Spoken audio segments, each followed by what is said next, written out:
നമസ്കാരം. Indian medical അസോസിയേഷന്റെ അവയവദാന കമ്മിറ്റിയുടെ സംസ്ഥാന സെമിനാർ IMA കോതമംഗലം ബ്രാഞ്ചിന്റെ ആഭിമുഖ്യത്തിൽ കോതമംഗലം എംബിറ്റ്സ് കോളേജ് ഹാളിൽ നടന്നു. സംസ്ഥാന അവയവദാന കമ്മിറ്റിയുടെ ചെയർമാൻ ഡോക്ടർ ജോസ് ചാക്കോ പെരിയപ്പുറം അധ്യക്ഷത വഹിച്ചു. ആന്റണി ജോൺ MLA ചടങ്ങ് ഉദ്ഘാടനം ചെയ്തു. IMA കോതമംഗലം മുൻ president doctor CK Raghuthaman, doctor Baby Mathew അറമ്പൻകുടിയിൽ, doctor James Kuruvila, MBITS secretary Binoy M. Thomas, MBITS treasurer Binu Varghese, MBITS director doctor Shajan Kuriakose, MBITS principal in charge doctor Manju George, MBITS dean doctor Solly George എന്നിവർ പങ്കെടുത്തു. മസ്തിഷ്ക മരണത്തെക്കുറിച്ചും അവയവദാനത്തിൽ കെസോട്ടയുടെ പ്രാധാന്യത്തെക്കുറിച്ചും KSOTTO joint director doctor Basil Saju സംസാരിച്ചു. അവയവദാനത്തിന്റെ നിയമവശങ്ങളെക്കുറിച്ച് അവയവദാന ജില്ലാതല അഡ്വൈസറി കമ്മിറ്റി അംഗം അഡ്വക്കേറ്റ് സന്ധ്യ രാജുവും അവയവദാനത്തെക്കുറിച്ചുള്ള കെട്ടുകഥകളെക്കുറിച്ച് കെസോട്ട അഡ്മിനിസ്ട്രേറ്റീവ് ഓഫീസർ ബിനോയ് മാത്യുവും വിശദീകരിച്ചു.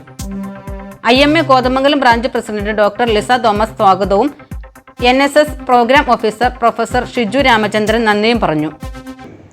ഇന്ന് അവയവദാന രംഗത്ത് നമ്മൾ കണക്കുകൾ നിരത്തി അല്ലെങ്കിൽ കണക്കുകൾ പരിശോധിച്ചാൽ തന്നെ ഇവിടെ ഡോക്ടർ പറഞ്ഞ് അവസാനിപ്പിച്ചതും അതുതന്നെയാണ്.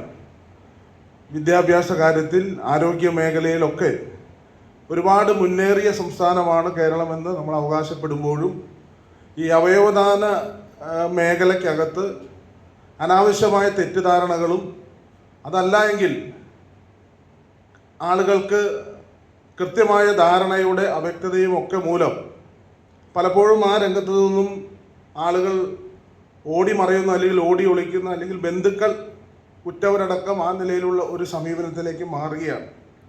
അപ്പോൾ അത്തരമൊരു സാഹചര്യത്തിനകത്താണ് ഇപ്പോൾ 13-ാം തീയതിയാണ് ഈ ദിനാചരണം സംഘടിപ്പിക്കേണ്ടത്. ഇവിടെ നമ്മുടെ ഡോക്ടറുടെ കൂടി സൗകര്യാർത്ഥമാണെന്ന് 10 ദിവസക്കാലത്തിന് ശേഷം IMA ഇങ്ങനെയൊരു അർത്ഥവത്തായ ഒരു ക്യാമ്പയിൻ ഇവിടെ കോതമംഗലത്ത് സംഘടിപ്പിച്ചിട്ടുണ്ട്.